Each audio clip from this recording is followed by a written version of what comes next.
What's up, ladies and gentlemen? This is Mr. Madrid from the Mr. Madrid Show. In tonight's episode, we're celebrating the 50th episode. We're joined today by the lovely Mrs. Madrid, Miss Zoe Madrid, and in a little bit, you'll see Miss Bailey Madrid. Yeah. And this is going to be a little bit different. It's our 50th episode. It's a huge milestone for the Mr. Madrid Show and my number one supporter, my lovely wife. It was her idea to flip the script. So instead of me interviewing somebody or interviewing anybody, she said, why don't you let me interview you? I don't think you take it seriously, but yeah. So here we are. I have my questions. The show is yours. Okay. Welcome to your 50th show. Welcome to your 50th episode. Mm-hmm. Take us back to the beginning. Why did you want to start a podcast in the first place? And what did you hope it would become?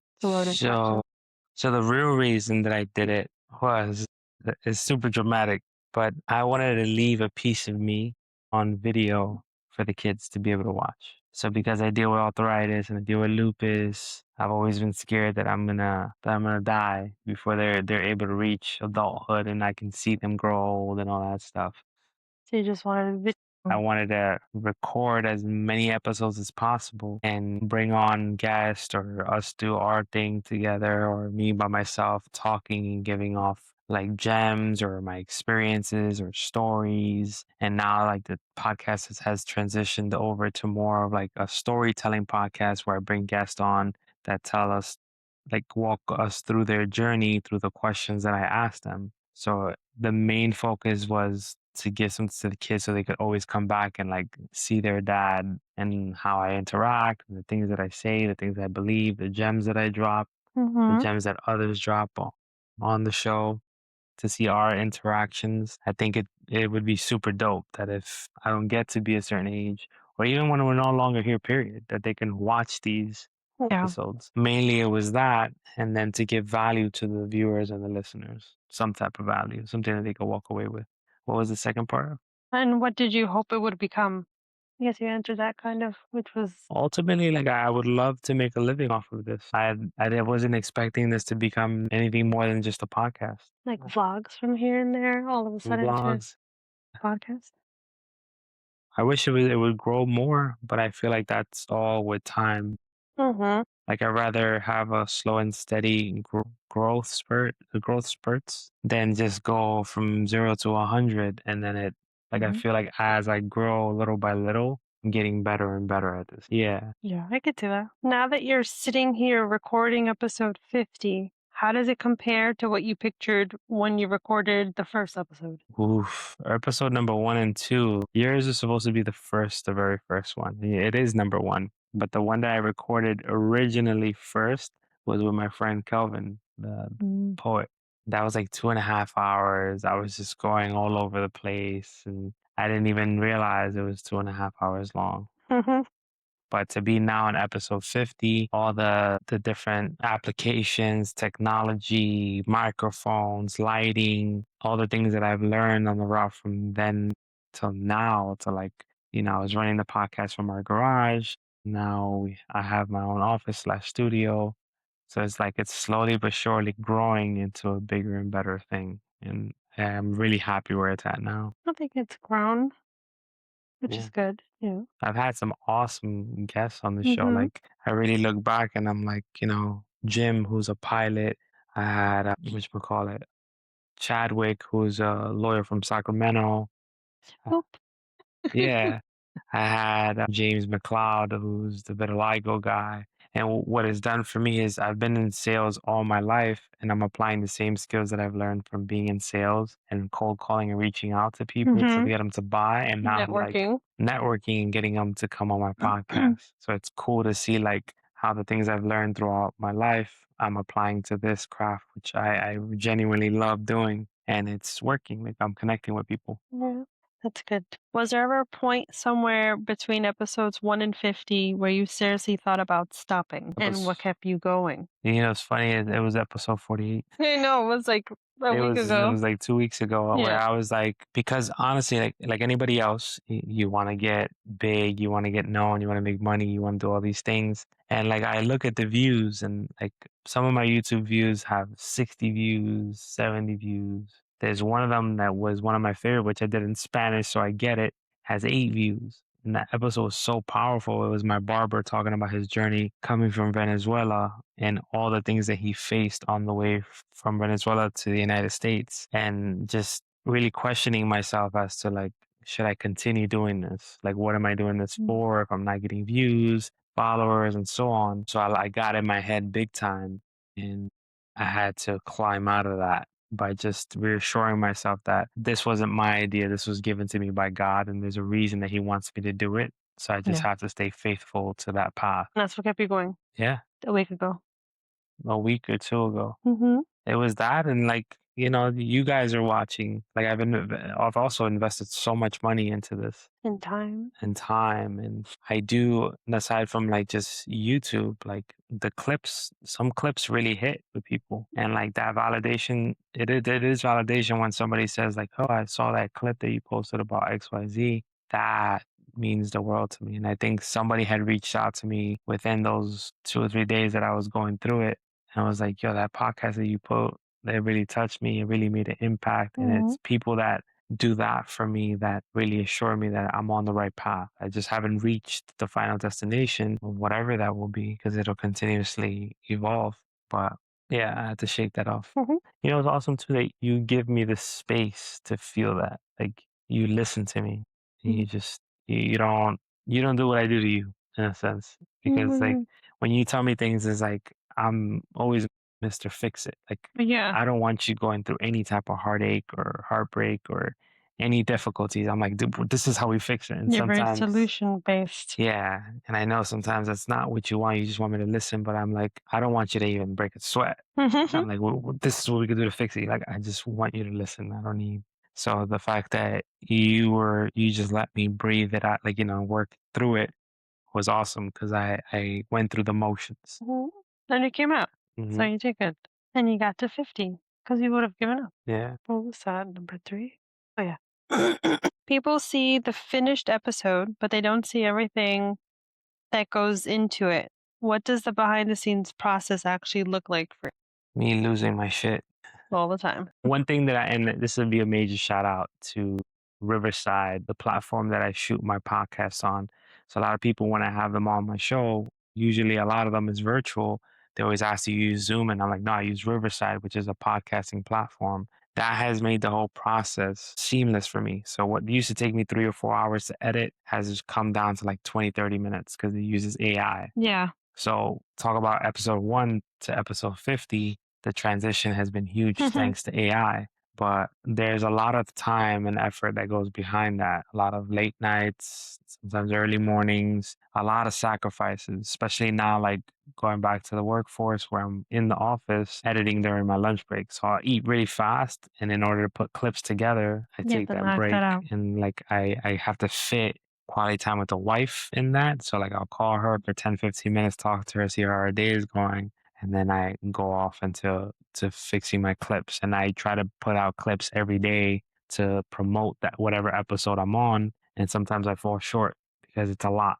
Like I use other AI platforms that help me out, but AI isn't perfect. So sometimes I got to get in there and do my own edits. And that takes me an hour sometimes for one clip that's a minute long, Mm-hmm. just because I really try to make it look as professional as possible. That's a good segue into the next question. Because you work full time, you're my husband, you're a dad, and you've still managed to consistently make this podcast. How do you balance all of those roles without letting one completely take over? I would say I have a supportive family because although we don't talk a lot about the podcast, you guys give me the space. So like when dad has a podcast planned, Everybody goes into their yeah, corner. everybody goes to go hang out, and it's like I never think about it too much because I feel like we do that for each other, things like that. But you guys allow me the space, so you'll give me an hour or two to lock in and interview somebody or have a conversation. And for the most part, it's like there's no I don't have no real strategy for it. I just know that I post every Thursday and I try to squeeze in an interview during the week at a certain Mm-hmm. time. And I just communicate with you guys and say, hey, I have an episode this day. Or I'll ask you like, babe, do we have anything to do Saturday? Do we have anything to do this day? It's perfect because it gives me like a timeout time too, Yeah. which it works for everybody because we're always in each other's faces. Yeah. So kind of everybody going into their own little space for that hour or two that you're doing your podcast. Hmm. It gives us like a break. Yeah. So it works out for everybody anyway. At least that's how we all look at it. Yeah. And I think what it does for me too is like I know a lot of times I have conversations with friends or like family or whatever, where they're like, I don't know how you guys are always around each other. Like, I cannot do that. And I'm like, I love being with my wife. I do. Like anybody else, like yeah, there's moments where you may get on each other's nerves, but you need but it's almost like you could go to your corner of the couch, but I need to feel your toe. But I So- would center my whole business, everything around you guys. Like I want you guys to be wherever I'm at, and that's the way I want it. That's the way I always want it. There's no real strategy. I just communicate. And because it's not like I can say I only shoot Thursdays. I can't because like the gentleman that I interviewed tonight, Yeah, you have conflicting schedules. yeah, like I had to check in with him. So, especially as you climb up with people who are more and more popular, yeah, I have to work around their schedule. What has this podcast taught you about yourself that you genuinely didn't know before you started? That I wasn't as good as a listener as I thought I was. Because typical me, I like to find common ground with everybody. So usually when you're interviewing somebody or when you're in sales, the sales not going well when you're doing most of the talking. I remember telling you that. Well, So you're talking a lot for yeah, and you told me that, and that's something that I learned that I have to give the person the floor more than I do. I take a still, step back. yeah, like I still find common ground where I try to relate to them just so they can see that I understand what they're telling me. But like I pull back quicker now versus before, like it was drawn out and like I thought it was, I'm like, are you going to ask me the next question? So that I've learned to give the person I'm interviewing their space to be interviewed. That's good. That's funny. Mm. Like, I know I asked to interview you, but this is actually my interview. You're interviewing What is it?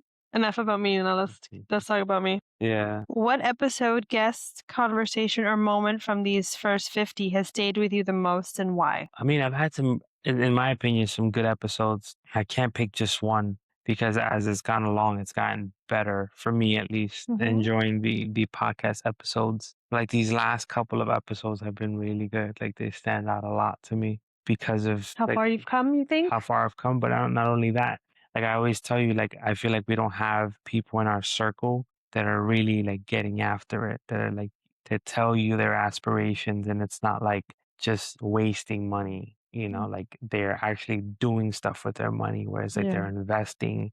I had one guest that spoke about investing $50,000 in content. I haven't had conversations like that. I had another guest, and I'm not going to name them, but that told me about the time they made their first $500,000. Conversations like that, not to say that I'm like with my hand out, but just to be part of conversations talking about money like that. And then it's not just a money thing, but it's like people that have something that they could offer that you could learn from. I don't think I have enough of that. And it's always been a goal of mine to meet and be surrounded with more people like that. And I feel like I'm creating that for myself. Like you're walking into those rooms now, Hmm. or you at least could see it from outside the window. Yeah, So I'm like, you know you're there. You just haven't gotten in yet. yeah, I feel that big time. Let me in. I wish I could mark out. Oh, there it is. Okay. It's so cool filming the podcast here with the girls. This is the first time that they're on the pod. Yeah. Yeah. She's like first episode, kind of nervous. Don't ask me no difficult questions, Gonna see. but I'm hungry. Look at the other ones. I wonder if her snoring is gonna be picked up. I have the noise canceling. It'd be funny if it was. It'd be cute. Okay, here we go. Let's see. I get to see the version of you that listeners don't. What do you think would surprise people most about the person behind the microphone? How inappropriate I am. The things that I say, just like how much Patrick, he's like a brother to me. Patrick told me, he's like, you're very serious on your podcast. You don't let your personality out. And I've been trying little by little, but Because it's too much. yeah, I think that people would be surprised of I don't know about funny that they'll find Funny. like yeah, how animated I can be Yeah. and I how mean, far I take. they could probably see it on your when you do those reels or whatever those are called. Yeah, they get a little glimpse. Mm-hmm. Uh, How silly you actually are. that and like I think a lot of people see me as very calm, so they don't get to see what you see with like a Mm-hmm. like Hyper. hyper, doesn't sit down, doesn't like always That's just up to like no good. The point is. relax. I think that's what I was telling the guy earlier, not the guy, but James. I was saying I'm like I feel like I give off different frequencies depending on your environment, Mm-hmm. and I just I'm most times in front of people like that I'm not around like that, super calm, Very reserved. very reserved. Yeah. And it's like I used to think I'm like, why is this Anthony, our son, like that? Like he's more like you, and it's like he's similar. Mm-hmm. I mean, our kids are a lot of traits from both of us, but I realized that with him that I'm the same way he is. He's not. He doesn't give you that automatic. No, you have to earn it from him. Yeah, and for me, it's the same thing where I'll just be real quiet, and Mm-hmm. like people at work tell me, "Oh, you're real quiet," and I'm like, With you. "With you, I'm not a manager anymore, so I can say what I want. That's true. I don't have to be politically correct." Very true. If you could sit down with the version of yourself who was nervous or excited about recording episode 1, what would you tell him now? Maybe not to talk so much. Definitely not to talk so much, but Yes. yeah, and try to keep them down to 45 minutes to an hour, unless the conversation is really awesome. Yeah. But as far as like the investment of it, do it. That's one thing that I saw one time that like people are like, oh, start off a little, don't get the top of the line stuff. Not that I got the top of the line, but I got good stuff. And it's like people say, oh, start off with something, cheap and then upgrade later. I don't want to upgrade. I'm not doing that anymore. But you're also spoiled. Yeah, but at least with this, like I don't and I feel the same way with like cars. Like I would rather just wait and get the one I Get the want one you want. Yeah. versus getting, and I know we spoke about this earlier, but like sometimes you have to do what you have to do because there's a plan. But with content creating, like do it, go for it. And if you can't get it now, just hold off for a little bit and get it. Don't upgrade. Just get what you want. Or just get it all in one shot like you did for a lot of your things. Yeah. And I would say definitely network more in your hometown. Mm-hmm. And that doesn't make sense. Network more where you live. Because I'm born and Yeah. raised in New York City, a lot of my connections and the people I've had on are all located in the Northeast area, whereas I'm in Florida. So, like, I always tell you, like, if I was in New York, I feel like I'd be further along the journey because I'd be attending events and things like that and Yeah. really rubbing shoulders with the right people. But here, I haven't been doing that. So, that's a goal that I have for myself. That's funny because that's a good segue to my last question, which is 50 episodes down, what do you want the next 50 to look like? And when you eventually look back at this whole thing, what would make you feel like it was worth it? So first part is what does the next Nice. 50 look like? The next 50, I'm trying to be way more intentional, way more, I would like to say the word polished, but it's like just have a method to every episode. Whereas like the Mhm. first 50, I feel like I was figuring out the path. Like I didn't have a niche and I still technically don't,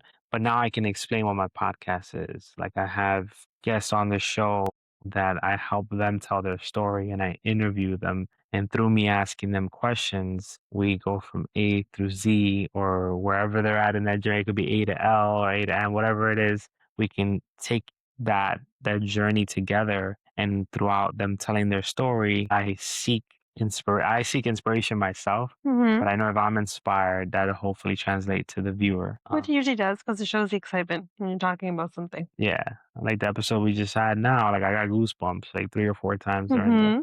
the show, and that's how I know it's spicy. Mhm. What was the second question? And then the second part was when you look back at it, what would make you feel like it was worth it? It's gonna be a couple things. Definitely, if I can get this to the point where I can make a living off of it, where I can do the things that I want to do. Like I think it's gonna where I see it is like we're definitely gonna be in a bigger house. You think And so? yeah, and Mm.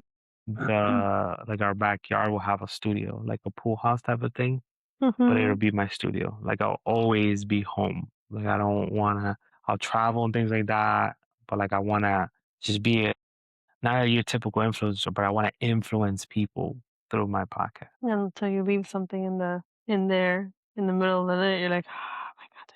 Yeah.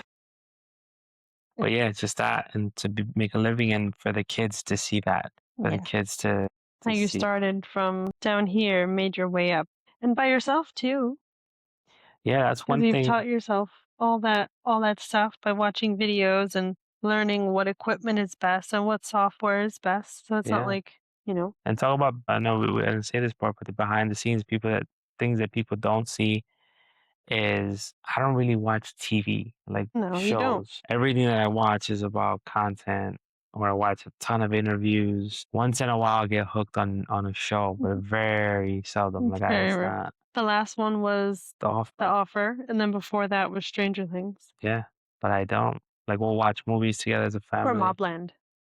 Just Land, kidding, which I'll is stop coming there. up too. But I consume my friend Juan, JP, he told me something one time that ruffled my feathers. And usually when I know something kind of rubs me the wrong way, I Mm-hmm. know it's true. Got a little truth in it. So he told me he's like, we call each other me.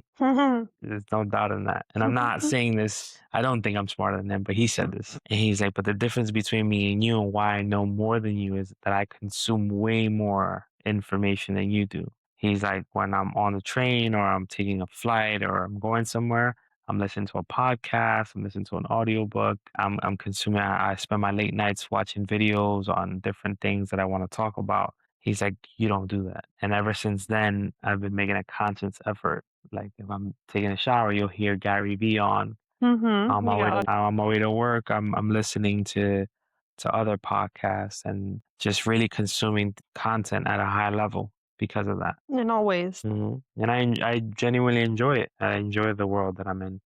I have a few bonus questions. Actually, two. What's something about podcasting that turned out to be completely different from what you expected? Like a help, maybe time frame? I mean, time frame. You said it earlier, like you may have expected to be further along. No, I would say I didn't know that I would enjoy hearing people's stories as much as I do. Like you've seen me talk to people, random strangers, Yeah, let's say you all the you time. love hearing people's stories. But I never knew that that's the purpose of the podcast or my Mhm. purpose for having the podcast. Like, it's the weirdest thing ever because you would be like, oh, it's obvious. Like, every time you start asking people Yeah. questions that, Or they and willingly tell you. it's the funniest thing because she'll start laughing. Why are you asking them? And I'm like, but the You're just person will open up. curious. Yeah, The they person do. would like, I would say 9 out of 10. I've never had somebody tell me like, I don't want to even nothing crazy. Like they always answer my questions and they'll go deeper into that. Mm-hmm. I can't believe I always thought that I wanted to share my story Yes. only, but I'm fascinated by other people's story. Like the guy in Jamaica, the driver that was driving us to the hotel, Mm. I was just obsessed with his story and him telling us and just seeing that the hunger and the drive and You have to insert that picture of you with him. the outlook that he, Picture here. Bing. yeah, it's funny because the buses in the shuttle that we paid for, Yeah, it was a shuttle. it Paid for shared, shared. and it wound Just up being because we're a good private. vibe, it ended up being private. Nobody ended up going on there either. And so the driver's on the right side is just like in the UK. It's on the Yeah. opposite side of than the United States. And there's a chair all the way in the front. So Yeah. I originally sat down next to the wife, and then one moment to another, I All ended of a up. sudden, you're basically like pushing the brake for him. So I was all the way in the front with him, just having a conversation, and it was a 2 hour ride. And You knew everything about him, the investors, how long it takes him to get from home to work, the yeah, traffic, all that. and that's something that I appreciate about the podcast, that it's taught me more about myself. And when I start talking to random people and anywhere I'm at, I always make a joke out of it, but I'm like, this is why I have a podcast because I Yeah. ask a lot of questions.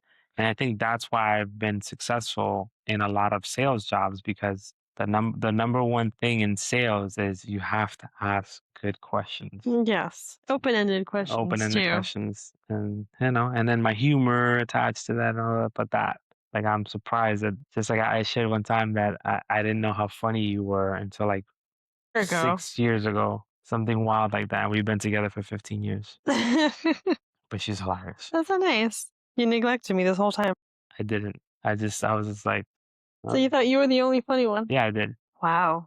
Yeah, I You did. left no room or any It wasn't space. anything.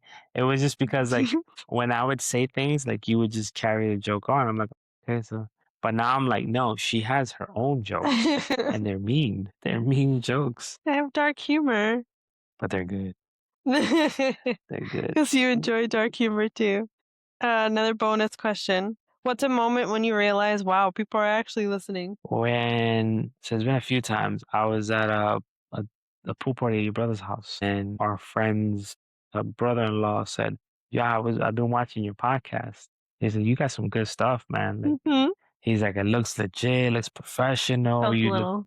and I was just like, You're like, what? I was like, he's like, I feel you know, he's a New Yorker, so we bust chops as New Yorkers, but he was just like, I feel like I'm next to a celebrity right now. Aw. It was super flattering that he said that because like you know, although it may seem like I'm confident, I hope I come off that way. You do. There's a lot of insecurity that I have within me, and I just try my best to push through that. It's because social media is not real. So it's very easy to compare to not reality. Yeah, I love the whole terminology about flying the plane while building it. That's how I do everything. It's true.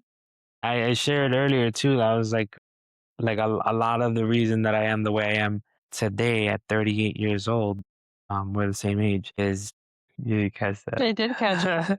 I It's said, only for like another, what, 2 doesn't weeks, matter. 3 We're weeks? 38 years You're old gonna be together. 39 now. Anyways, I'll cut this out of the 39. episode. Because once you hit 39, Hey, this is not because I'm 50. This is the 50th episode. I mean, you're basically there.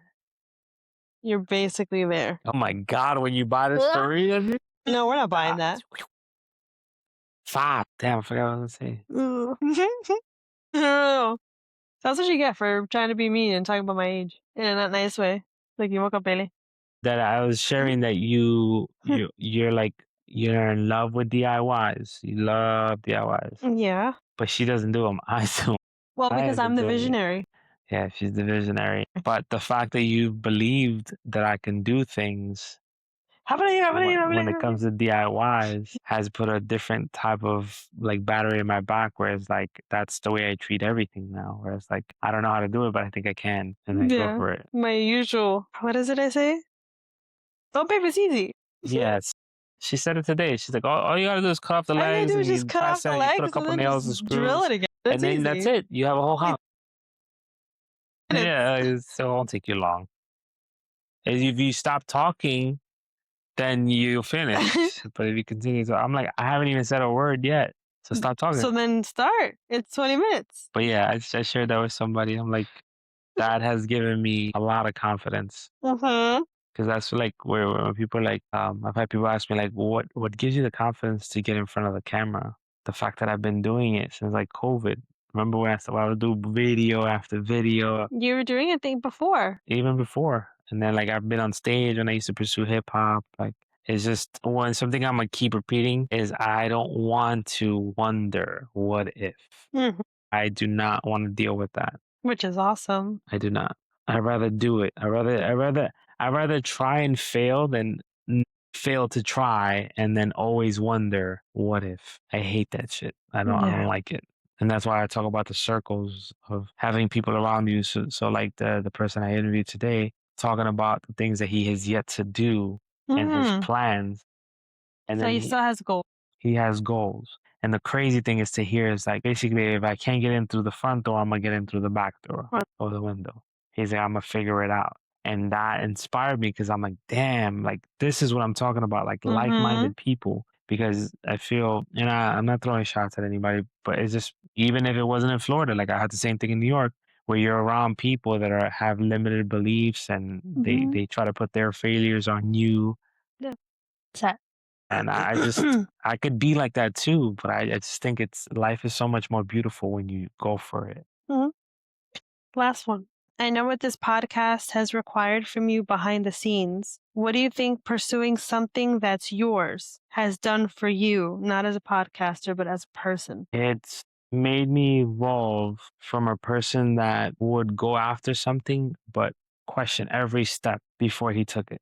Whereas now, Like a what if? yeah, like everything is like now is like I question it once I'm done. Like I'm just gonna try my best and then sit down and watch it. It's made me do that. It's made me like trust myself more and not give a shit what people think. I think that's a big one. And I don't mean that in a way where like constructive criticism. But if you Mhm. don't do this, you can't really, unless you're a fan of podcasts and you know kind of.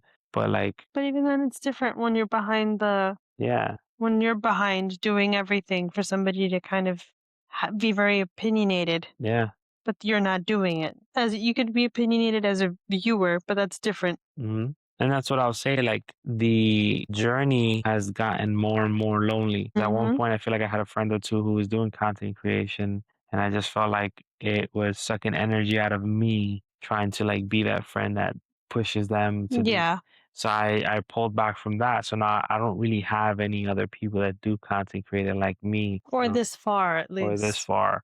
Because Yeah. 50 episodes is a big deal. Like I took notes the other day. I was doing research where they said that and don't fully quote me on this, but 93% of podcasts don't go past 3 episodes or something like that. Wow.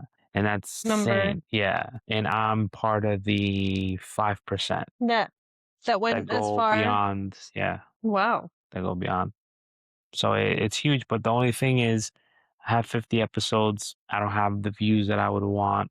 But again, I went through the doubt and wanting to stop 2 or 3 weeks ago, Mhm. and I'm choosing to continue, but also to tweak what I'm doing and being even more conscious of what I'm putting out, how I'm putting it out, and so on. And I invest money too in promoting episodes. Mhm. I have partnerships with like the Mountaineer brand, Yeah. and Your I take products. my little monies from that to push my podcast forward. But overall, I'm super proud of myself, and I could say that confidently because it's taken a lot. I started this in 2023, so 2023 or 2020. 20. Oh, this one I think was 2023. Yeah, 2023. We were still in Deltona, and I wasn't as consistent as I wanted to be, and I went through ups and downs. I went through a Yeah. few months of not, and I think once I lost my job in January, I really saw this, and I'm like, this is what I would love to do for a living. And I Mhm. started producing every week, podcast after podcast episode, and I'm enjoying it. And to reach 50 episodes is huge. Like it's a huge milestone for me, and I love the fact that you're proud of it too. And she got me the balloons. Hmm. And it's funny because I wanted this, and it's like she got it for me. So super cool. I got you those balloons. And you got me the balloons, and I'm super happy about that. Yeah. But The whimsy. very whimsical. What is it that you said that we were talking about the other day? That you said I'm whimsical, or you said something. Yeah, whimsical. What does that mean? I can get you the definition. Hold on. But whimsy, I looked it up last time and I already forgot. But whimsical is it's just like imaginative, being very like quirky. That's what it was. Being very quirky and here, see, whimsical is an adjective that describes something playful, imaginative, or unusually charming in a lighthearted storybook way. It could also mean acting on sudden impulses or unpredictable thoughts rather than strict logic. Well, what were you saying the other That day last about one that? go. That I wasn't sure if we were going through like a midlife crisis, but I felt very for a while I felt like I had to be very not serious, but just more adult. Mm-hmm. And like I couldn't be as bubbly or as quirky As you want to be. as I guess I am. So I just suddenly started to add more color and buy like not weird clothing, but like You just the way you want to dress. yeah, like I wanted to get leopard pants. And before I'd be like, what am I doing? I'm 30 something. What am I doing? And then I'm just like, I should be able to do it. Doesn't matter the age. That's why. And then you said that you were kind of on that same note where you're like, I'm kind of liking like funky colors and dressing a little different and stuff like that. And I'm like, oh, you're getting your whimsy back. Yeah. So I'm like, maybe it is like a midlife crisis because maybe we're both going through it too. But I used to be like that when I was younger. Yeah, I I feel like was I went through very, my polo phase where I was wearing polos a lot. Like my dad, I gotta be serious. yeah, see? And it's like, no, I want to have my neon nails and then the piercings too. The piercings is what did it too. because you thought you were too old to pierce your Oh, nose. one of the best things I did was get this nose piercing. I look at it every day and I'm so happy. Mm-hmm. Did it. It's funny because when I went back to work, they were like, "You got your nose pierced?" I'm like, "Yeah, you should get it too." Like I don't even let anybody rain on my parade. It automatically goes to like, you should get it. Like I've been Yeah. trying to get the family to get it done. I'm like, let's have a nose piercing party. Yeah. Maybe they haven't got their whimsy yet. But they'll Yeah. come around. I think they'll come around. Just gotta keep pushing. What I do see too is like when we hang out with the family and stuff like that, like I already feel like I'm successful with the podcast. Like I feel the success at my fingertips. I don't know how. And I've always told you like I know I'm gonna be successful. Yeah. And everybody's success is their own, like whatever they feel like it is. Yeah. I'm just talking about like it's gonna be different. And I feel like I could like yeah. Mhm. And the cool thing is that Right I there. always want the people around us to always, because they always say like when people get money, people in the family start changing. I don't want that dynamic to ever change. Okay, You yeah. know, like I still want people to treat me the same way they treat me now, Okay, well, you're just gonna be maybe a little bit more busy. and I'm gonna be more like, come have dinner. It's on me. Or we still split the bill. Always does split the bill. Yeah. Yeah. What? But I feel it. I feel it. And I hope, like, I just feel like God put this in me to do it. I'm doing it. I'm following it. I'm not as far as I want to be, but I'm going to continue getting after it, continue getting better. You could be one video away. You Yeah. never know. It's like that little meme where they show somebody digging. Yeah. Yeah. Yeah. Yeah. Doing a little thing and then the diamonds on the other side. That's what I'm afraid of. And it's like Stopping. And I'm like, and you were right there, but you gave up yeah. because you couldn't see what was on the other side. And the way I'm looking at it too is like, I do want to get better, but what I'm going to do is I'm going to continue enjoying this and not letting it make me feel like I have to be serious and I have to be like, I just Enjoy the ride. enjoy the ride. Like James told me a little while ago, he was like, be you. He said, be you. In rooms that you're going to go in where you're going to see people that you're going to be like, what do they call them? Starstruck with? Be you. He's like, I can't tell you how many rooms I'm in with people that I never thought I would rub shoulders with. Well, this is And Jay-Z. yeah. Because Jay-Z, that's a little... Yeah, it was just, yeah, I'm losing my chips. Losing my, yeah. All right. All right, ladies and gentlemen. So that wraps up episode number 50. I know the vibe was very chill, but I want to thank the wife. We're in our living room. This is our cozy 2026. Yes, that's the theme for this year. Everything is cozy 2026. Yeah. You know what's crazy? And I'll give you guys a list. I don't like going out anywhere anymore. I used to be, it's so crazy because when we had my daughter Emma, I went through that phase, and I think everybody goes through that, where I was like almost heartbroken that that part of me is gone. The going out, Yeah. going drinking. I had a little phase where it was tough to let go, and now I'm like, I want to be home. You could come hang out here. We order groceries to the house. Yeah. Amazon religiously. My sister's coming down from New York, and she was like, what do you want to do about groceries? Because she's coming down with my nephew and her fiance. And she's like, maybe we could go out and go grocery shopping over there. I'm like, I do Walmart delivery, not Walmart pickup. We do Walmart delivery. We pay extra, just so that they can just drop it off. If I don't have to leave my house, I will not. I will not leave my house. My babies are here. My kids are upstairs. There's no reason to spend 2 hours in a grocery store anymore anyway. Yeah, no. Just get it delivered. I'm gonna be 39 next month. I'm too old for this. Correct. Yeah, but right now we're 38 together. I mean, I just turned 38 like a few days ago, so I'm still like 37.9999999. No, you hit the mark already. You owe the dirt. Thank you for interviewing me and celebrating episode number 50 with me. You're welcome. My bones cracked. Thank you for tuning in, ladies and gentlemen, and being a part of this celebration of 50 episodes. And I hope this encourages you to do whatever it is that you want to do, and know that you will have moments of doubt where you may contemplate giving up. And if you don't, more power to you, but keep kicking ass. And get your whimsy back. Get your whimsy back. Because I got mine. Watch when I start wearing neon tights. Good night.